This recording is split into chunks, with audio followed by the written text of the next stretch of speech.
Eso fue muy duro. Yo, a pesar de que yo no estuve en ese entierro, yo me la vi por la radio, pero eso fue muy duro. Y yo pensaba dentro de mí, Dios no quiera, a mí me toque, porque qué sentiré yo en una cosa de estas. Y sinceramente yo eso jamás, yo prometí en mi vida nunca jamás volverlo a decir, porque eso es como uno llamar la desgracia.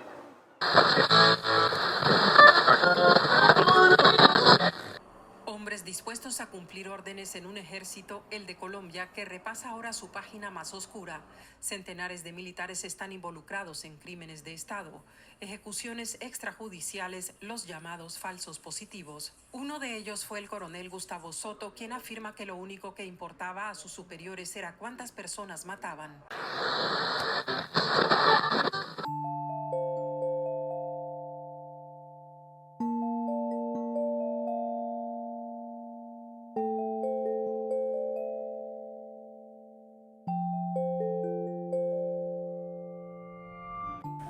Esta es la voz de Método Mariposa. Bienvenidos a Memoria Libre Podcast.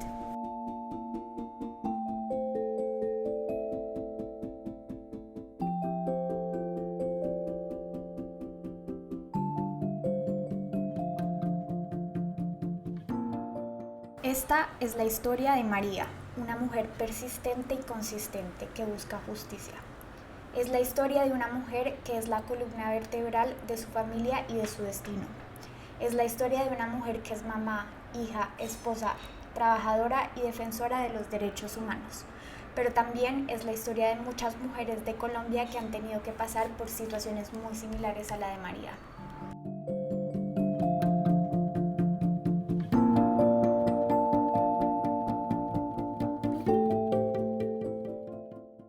María nos fue contando poco a poco que nació en Abejorral en el año 68, en una familia de 8 hermanos, 3 mujeres y 5 hombres. A los 13 años se fue a vivir a Bogotá para estudiar en un colegio de monjas. Pero para conocer la historia de ella fuimos a su pueblo, que está ubicado en la parte oriente de Antioquia. Queda cerca de otros municipios más conocidos como La Unión, La Ceja y Sonsón. Más o menos entre 2 horas y media y casi 3 horas en carro desde Medellín, y en bus al menos 4. La carretera es llena de curvas, a veces es muy estrecha, tanto que por momentos parece una carretera de una sola vía. Pasar por ahí da la clara sensación que estás atravesando la cordillera. Por momentos la carretera está sobre la punta más alta de la montaña y hay precipicios a cada lado. No hace falta concluir que no es una carretera fácil.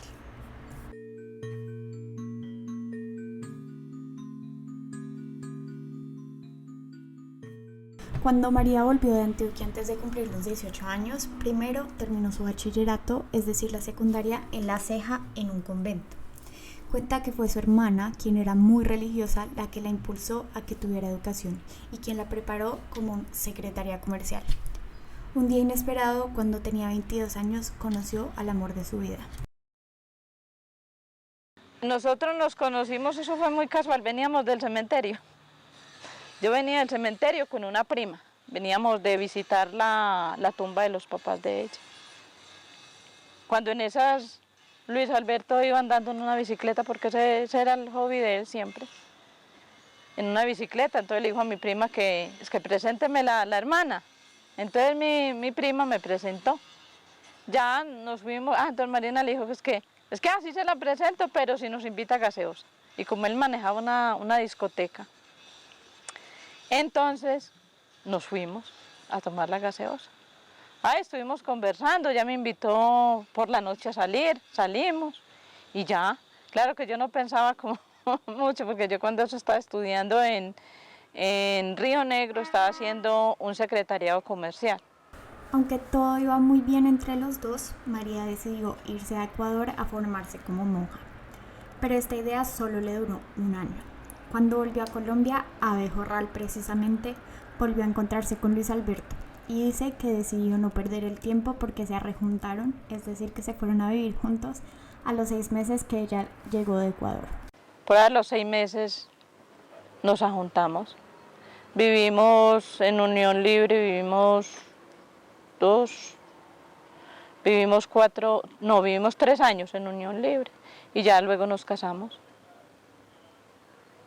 Regresamos a Bogotá otra vez, ya de allá trajimos a Alejandro y ya nos quedamos acá en Abejorral. María y Luis Alberto tuvieron 4 hijos. Cristian, que nació en Abejorral, Alejandro, que nació en Bogotá, Sandra Milena, que nació en una vereda cercana a Abejorral, y Esteban en Abejorral. Cuando mi esposo faltó, a mí no me quedaron sino los brazos y 4 hijos. Yo no tenía nada. Todo lo que hay, lo he luchado yo. Antes de que Luis Alberto muriera, después de que él y María vivieron en Bogotá, volvieron con Cristian y Alejandro, sus hijos, a una vereda cerca de Abejorral a finales de la década de los 90. Nos fuimos a vivir a una casita a Las Trojas. ¿Dónde queda Las Trojas? Yendo para Pantanillo. O sea, eso es un poquitico más allá de la entrada para Chagualal. Y vivíamos en una casita a bordo de carretera. Fue una época muy difícil porque recién que nosotros llegamos allá comenzamos a oír el rum rum pues, de los paramilitares. Para dar un poco de contexto, el ELN, un grupo guerrillero presente en Abejorral como desde los años 70, realmente la violencia como tal llegó a final de los años 90 y a principios de los 2000, cuando llegaron los enfrentamientos entre las FARC, el ejército y los grupos paramilitares. Las FARC había tomado la decisión de desplegar sus fuerzas que estaban en el Urabá antioqueño, enfrentándose con el EPL y con paramilitares, hacia el sur del departamento de Antioquia. Decisiones que se tomaron en la 7ª y en la 8ª conferencia guerrillera del secretariado, con la idea de generar expansión territorial y hacer política a favor de este grupo guerrillero. Para ese entonces, el acceso a oportunidades de la población de Abejorral y de sus municipios aledaños era tan escaso que los jóvenes veían el reclutamiento por parte de las FARC como una opción para poder mejorar la calidad de vida. Era lo normal. Los grupos paramilitares llegaron después, fueron entrando en la región por La Ceja y veredas cercanas a Abejorral, para disputar todos esos territorios que eran controlados por las FARC. Este conflicto ocasionó alrededor de 2.000 desplazamientos forzados entre el 98 y el 2003, además de secuestros, desapariciones forzadas, masacres, asesinatos y torturas hacia las partes del conflicto armado, pero también en contra de la población civil. Eso fue una situación muy impresionante porque comenzaron los desplazamientos, comenzaron las desapariciones. De allá de cerquita donde nosotros había una gente, no sé, que vivían ahí a la parte de abajo de una finca. Y resulta de que allá comenzaron a pelar ganado. Usted sabe que esos grupos llegan y ellos no piden, sino que llegan y si ven una gallina, pum, la tumban, ganado, y entonces se lo llevan y lo pelan. Bueno, entonces, sí, hubo gente de esos lados, o sea, cerquita de ahí, que los hicieron desplazar. Y una señora que era la que nos había prestado la casita, a una hija de ella, la hicieron, le dieron fueron minutos. ¿Así? ¿Qué le dijeron? Le dijeron que no la querían ver allá en la zona, porque resulta de que ella, la hija como que tenía una finca, tenían una tierra grande, inmensa, por allá en Puerto Asís. Y entonces la cuadrilla que ella tenía, como el personal que ella tenía, según por cuentas, eran de la guerrilla. Y la mamá estaba relacionada con paramilitares. Entonces fue de tal la situación de que a ella las desplazaron y el marido de la muchacha se lo mataron. Eso fue una cosa y a ellos les tocó dejar esa finca sola. Y era una belleza de finca, pero les tocó cambiarla inclusive por cualquier cosa porque ya ellos no podían llegar a la zona. A pesar de la situación tan difícil, María y Luis Alberto y la familia que habían construido siguieron viviendo en Abejorral. Construyeron su vida allá, sus recuerdos, su historia y también sus chistes internos. Pero la historia no terminó ahí.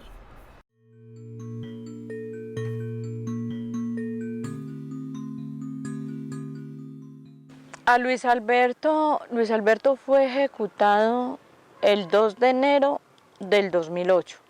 Esa noche, eso es muy duro. Esa noche estaba yo con mi mamá a las 8 de la noche en la cocina.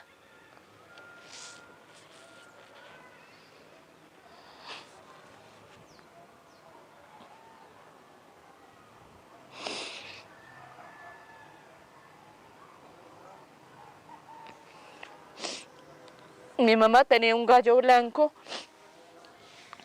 grande para hacer un almuerzo. Entonces, esa noche,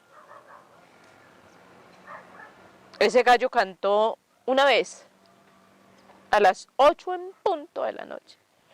Cantó ese gallo. Mi mamá me dijo, hija, recemos. Hay alguien que está muriendo. Está entregándole el alma a Dios. Recemos un Padre Nuestro. Rezamos. Nos fuimos a acostar.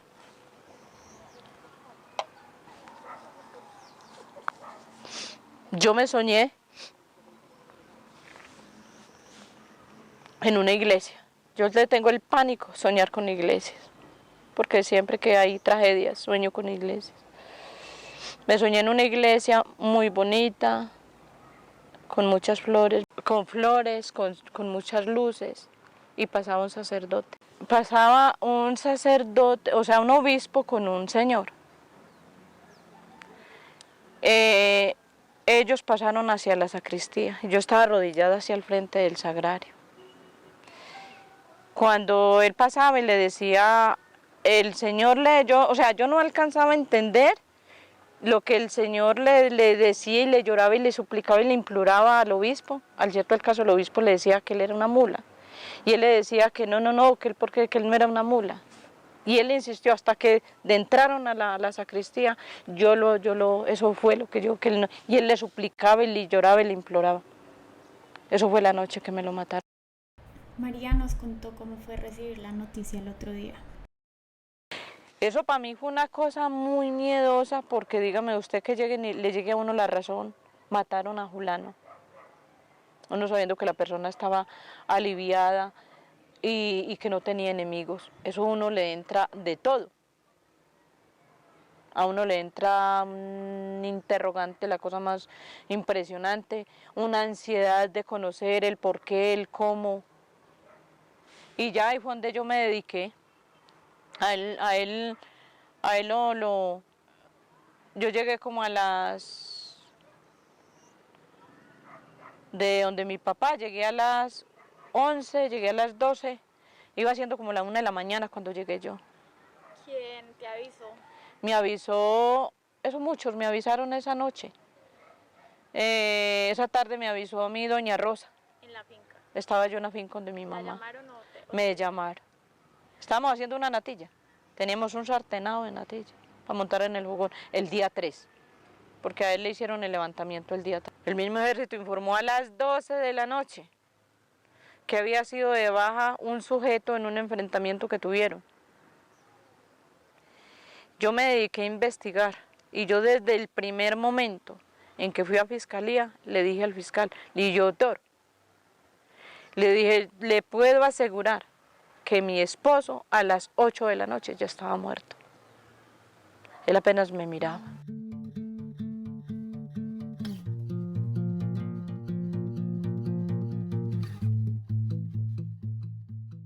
María cuenta que siempre ha sentido una conexión especial con Luis Alberto. Y aunque él ya no está en vida, ella siente que él siempre la está acompañando y siempre le está dando fuerzas. Ella dice que fue Luis Alberto quien le dio las fuerzas para emprender los caminos de varias luchas. La lucha por la verdad, la lucha por recibir justicia, la lucha por recibir reparación y una lucha espiritual en la que María pueda sentir que Luis Alberto puede descansar. Yo venía por la carretera, yo venía como con la esperanza de que eran mentiras. Pero sí, que yo lo iba a encontrar vivo. Cuando llegué y vi ese cajón, yo solamente creí morir. Yo me estremecí, yo bajé al suelo y volví y me enderecé. Y llego y fue algo muy duro, pero yo con él tengo una conexión de espíritu muy grande. Él a mí es el que me da la fortaleza, él a mí es el que me da la fuerza, él a mí es el que me dice levántese, ánimo, luche. Y he soñado cosas muy lindas con él, he soñado cosas duras con él, porque yo sé de que él sufre demasiado, porque a mí me ha tocado luchar mucho por ellos y por él, y vernos ya prácticamente aniquilados. Para él eso es muy duro. Yo sé que él no ha podido descansar. Él no ha podido descansar. Y yo esa noche que a él, que yo pues que estaba en la funeraria, fue algo muy duro, pero a la vez muy bonito, porque yo me puse a profundizar como el espíritu mío con el espíritu de él.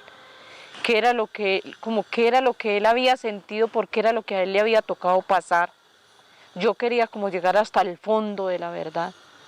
Y me tocó un año muy duro, pero un año de lágrimas, de cansancios, de citas con psicólogo, porque yo casi me enloquezco.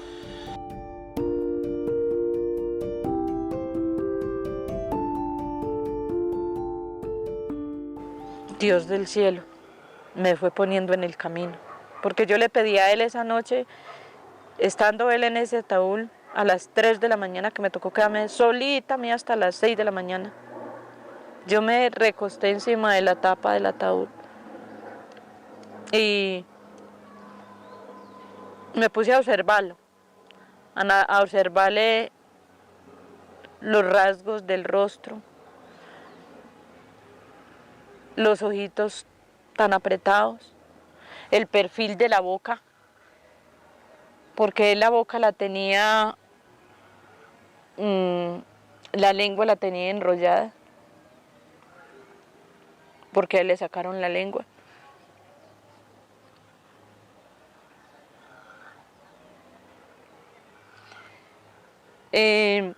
Los dedos los tenía quebrados.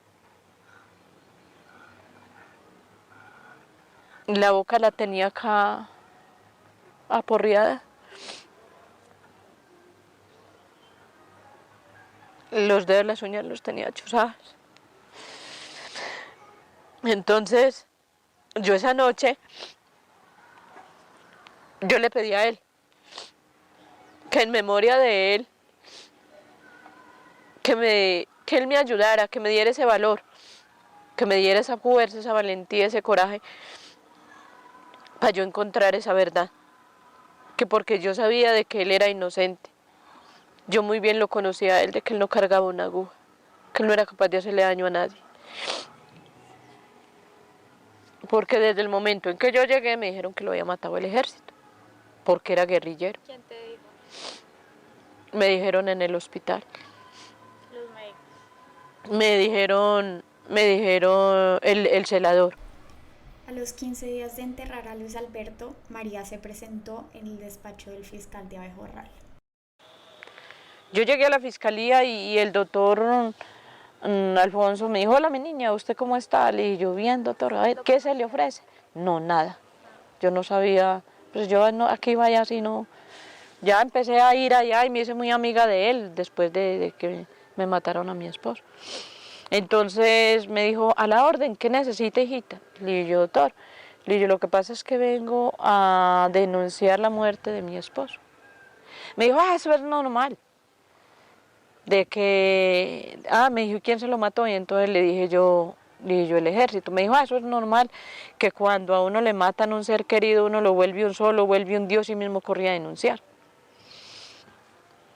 Yo no tuve como palabras, porque yo pensé, dije yo, pues si este es el que me va a ayudar, entonces, ¿qué esperanzas? Yo lo que hice fue que a mí las lágrimas me salían, era como que si me tiraran por por montones a la cara. Cuando ya él mismo se paró y le echó mano a un rollito de servilletas y me dio y me dijo, hija, llore y desahóguese. Porque él se quedó mirándome seguidito, seguidito. Y él de pronto, él comprendió el dolor que yo sentí en ese momento.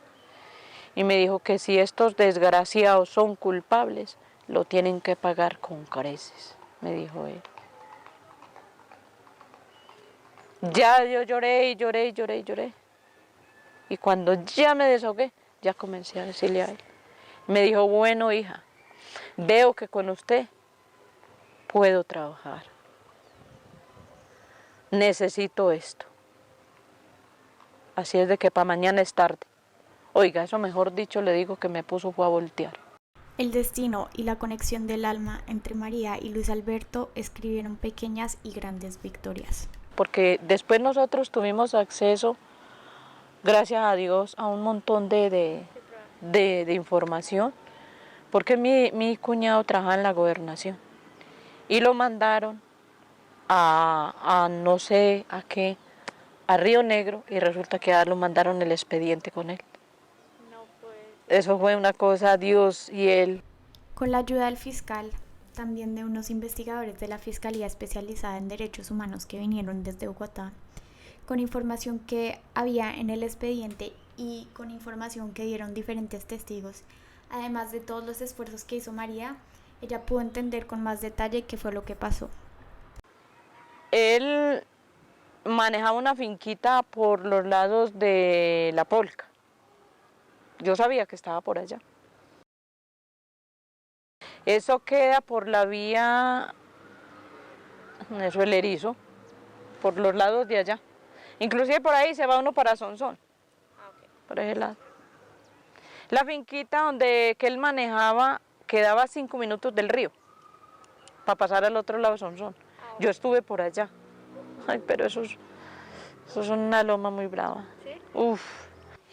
Entonces, ese día, a ver, él estuvo acá el 29, 30, el 31 y el 1 se fue para esa finca. Con un señor, Alirio Rodríguez. Entonces él, el 2 de enero, por la mañana es que subía a don Alirio y le dijo a don Alirio, es que hombre Alirio, yo estoy muy aburrido, le voy a entregar esta finca y me voy a ir. Dijo, y me voy a ir. Usted verá si me va a prestar las bestias para subir los corotos. Y le dijo don Alirio, hombre, pero cuál era bobada, usted no estaba pues tan animado. Bueno, entonces, dijo, no, yo me voy a ir. Tomó la decisión don Alirio, es que le dijo, bueno, le va a prestar pues las bestias para que suba los coroticos. Bueno, él se vino. Don Alirio le subieron los corotos a La Polca y ahí los trajo en el carro y él se vino en bicicleta. Cuando él llegó a la casa y se tomó, dicen que descargó, porque yo estaba en la finca con mi mamá y mi papá en Guayabal, yo no estaba con él. Entonces le descargó las cositas, se las traen desde el carro, un muchacho, un amigo de él, un Chucho, le ayudó a descargar las cositas ahí en la casa. Y él salió es que a vender una guayaba y una pasilla. Cuando llegó a la casa y salió en la bicicleta, vía a La Ceja. Ese fue el camino que él cogió, la ruta que él cogió. El 2 de enero salió, es que como entre 4:30 y 5 de la tarde. Presuntamente los policías del pueblo lo recomendaron a los del ejército, quienes le pidieron una encomienda y por eso Luis Alberto tomó esa travesía. Porque a él la trampa se la tendieron con un militar. Lo mandaron a llevar un paquete a otros militares que estaban por allá por las primeras yeguas, acá cerquitica, y ya lo estaban esperando. O sea, él no sabía qué era lo que iban a hacer con él, pero ellos sí tenían ya planeado qué era lo que iban a hacer con él. Ellos eso lo tenían todo completamente calculado. Y a él lo cogieron Ahí lo cogieron ahí y se lo llevaron. Cuando iba en camino, por lo menos 2 kilómetros andando, se encontró con un sargento y unos soldados del batallón Peronel Ospina, quienes lo amarraron y lo llevaron a una vereda cerca al río Santa Catalina, después de caminar casi 7 kilómetros más. Pero un señor que manejaba una escalera sí lo encontró, sí los vio a los militares con él. No sé cómo sería, cómo lo vería él. Acierto el caso, él se impactó mucho al otro día cuando le dijeron que a él lo habían matado. El señor ese es que dijo que cómo así que esas porquerías siempre lo habían matado. Al cierto el caso, ahí los llevan amarrado. En horas de la noche, Luis Alberto recibió un disparo de un fusil 5.56 en la espalda. Entre las horas de la tarde y el día siguiente, Luis Alberto recibió diferentes lesiones, pues tenía la lengua enrollada y cortada, los dedos fracturados y las uñas chuzadas. A pesar de que Luis Alberto estaba vestido con sus pantalones y una camisa de cuadros, unos zapatos que parecían unos guayos, le pusieron encima una sudadera gris, un pasamontañas y unas botas que no eran machitas, pero sí marca Venus, talla 43, aunque Luis Alberto fuera talla 39, y además de eso le pusieron una pistola. Todas las pertenencias con las que cargaba Luis Alberto se perdieron en ese momento. Esa bicicleta la desaparecieron, esa bicicleta nunca se encontró. Esa bicicleta la desaparecieron, las joyas que él tenía, un reloj, un radiecito, un celular, eso todo se desapareció. Lo único que él tenía en el bolsillo, que me dijo el policía que le hizo el levantamiento, eran unas llaves. En la mañana del 3 de enero hicieron el levantamiento del cuerpo y se fueron para Abejorral con ánimos de cumplir con todos los protocolos para poderlo contar como una baja. Cuando llegaron al pueblo a las 10 de la mañana, llegaron con la historia que tenían un guerrillero muerto en combate, después de un enfrentamiento con 5 bandidos que estaban realizando vacunas, es decir, cobrar impuestos extralegales a la población de la vereda. La patrulla que llevaba el cuerpo se parqueó al frente de la estación de policías. Curiosamente, de la parte de atrás se podían ver las botas de caucho marca Venus, y es posible que a causa de eso el rumor corrió rápido en el pueblo. Tanto así que el hermano de Luis Alberto lo vio al pasar por ahí sin saber de quién se trataba, y llegó a la casa a contarles a todos que parecía que habían matado a un guerrillero, pero que le parecía raro porque las botas se veían muy nuevas. En las horas de la tarde de ese 3 de enero llevaron el cuerpo al hospital para hacer la autopsia y cumplir con esos protocolos para poder reportarlo. Pero el médico que yo después al mucho tiempo, en todo lo que yo investigué, el médico que había esa noche de turno fue el que no lo dejó desaparecer, porque a él lo iban a desaparecer. Pero el médico no dejó. ¿Cómo? ¿Qué hizo? Porque vea, a él lo trajeron acá, lo trajeron el jueves a las 10 de la mañana. Llegaron con él al comando, en la policía, en la patrulla. No lo dejaron ver de nadie. Como a las 4 de la tarde lo llevaron a la morgue. O sea que todo el día estuvo ahí en frente del comando. Lo pasearon por el pueblo. Entonces, llegaron con él allá, cuando lo destapó el médico. Es que dijo, por Dios, ¿qué hicieron aquí? Este muchacho no es guerrillero, este muchacho es un paciente mío. Estuvo en consulta el 31. ¿Qué hicieron aquí? Tenía hospitalización ambulatoria. ¿Qué fue el daño que hicieron? Tenía esposa, tenía hijos y tiene familiares aquí trabajando en el hospital. Imagínese usted. Entonces ahí mismo es que los militares dijeron que no, que él sí era guerrillero y que se lo iban a llevar. Y entonces mismo el médico es que dijo, por encima de mi cadáver, me tienen que matar a mí también. Dijo, pero este muchacho no lo dejó yo desaparecer de aquí. Él fue el que no, y al médico se lo tuvieron que llevar, también ese médico no lo dejaron tal vez un mes aquí. Rapidito se lo tuvieron que llevar. ¿Se lo llevaron? Se lo llevaron porque lo iban a matar. A él lo iban a matar. Y es que María ha tenido que pasar por muchas dificultades en medio de esa lucha por encontrar la verdad.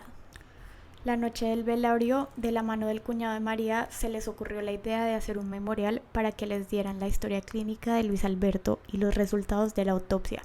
Y con esto buscaron firmas para tener el soporte de la comunidad y la validación que Luis Alberto no era guerrillero y sí era una víctima. Lograron conseguir 1000 firmas. Entonces el comandante de la policía se dio cuenta de eso y como a mí me estaba tocando ir muy seguido al comando, entonces el comandante de la policía comenzó a tratarme muy mal. ¿Qué te decía? El policía llegaba yo allá y él mismo decía a él que sí, que había que llevar porque cuando eso había como un celador, que necesitaba ese celador, que se lo llevaran, que él necesitaba la cabeza de ese, no, pero con unas palabrotas miedosas, y que así también se pusieran y sacaran memoriales con firmas y no sé qué, y bueno, causante a las firmas que yo estaba recogiendo. Que para él ser destituido y que no sé qué, y que no sé cuántas, entonces le dije yo, a mi sargento, yo creo de que el ejército es una entidad, una institución, ustedes son otra. Le dije, pero si ustedes tienen que ver en la muerte de mi esposo, pues entonces asústese, aterrorícese. Pero si usted no tiene que ver, tranquilo, duerma tranquilo. Le dije, porque yo estoy recogiendo firmas, pero para comprobar la inocencia de mi esposo, no para destituir a nadie. Y en toda esa lucha que yo tuve de búsqueda, de encontrar como pruebas y testimonios de personas de la zona, porque yo dije, imposible que nadie hubiera visto, alguien tiene que haber visto. Entonces descubrí también de que ese sargento también había sido cómplice ahí. Además de esto, no siempre fue fácil encontrar los testimonios de los testigos. Un muchacho que como a los 4 meses que yo fui allá, ese muchacho tenía por ahí 13 años. Y yo estuve en esa casa y nos dieron almuerzo, pero no nos dijeron nada. Después en el 2000, yo no me acuerdo. Sí, fue como en el 2012, no había muerto mi mamá. En el 2011 fui a esa vereda,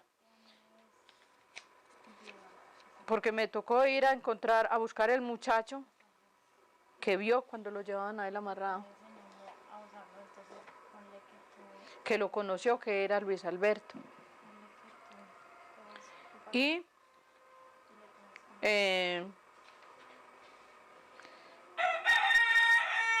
ya me fui y me di cuenta del muchacho por qué le tocó irse, porque el muchacho siendo un niño se lo tuvieron que llevar porque lo iban a matar. Y él declaró siendo el menor de edad, pero la fiscalía le tomó la declaración y luego volvieron y lo llamaron a declarar, pero ya diferente. Otro muchacho que también era muy amigo de él, que inclusive ya murió también, que se lo encontró él cuando a él lo llevaban, tampoco quiso hablar. ¿Y cómo lo llevaban? Él se encontró con él cuando él iba a encontrarse con los militares y le preguntó así de paso que para dónde iba y dijo, no, voy a ir por aquí a caloríame los pies, les contestó él. Otro problema al que María se enfrentó fue las diferentes amenazas que le hicieron contra su vida. Inclusive en la casa donde yo vivía, yo veía gente que pasaba, nos estuvieron rondando la casa un tiempo. Lo cierto es que María ha tenido que pasar por muchos altos y bajos en la búsqueda de tanta justicia. En el próximo capítulo, María nos va a contar qué pasó con el soldado que declaró y aceptó cargos y contó toda la verdad y otros problemas que ha tenido con la justicia colombiana. Hasta aquí llega el capítulo de hoy. No olviden seguirnos en todas las redes sociales, @métodomariposa, en Instagram, @método.mariposa. Adiós.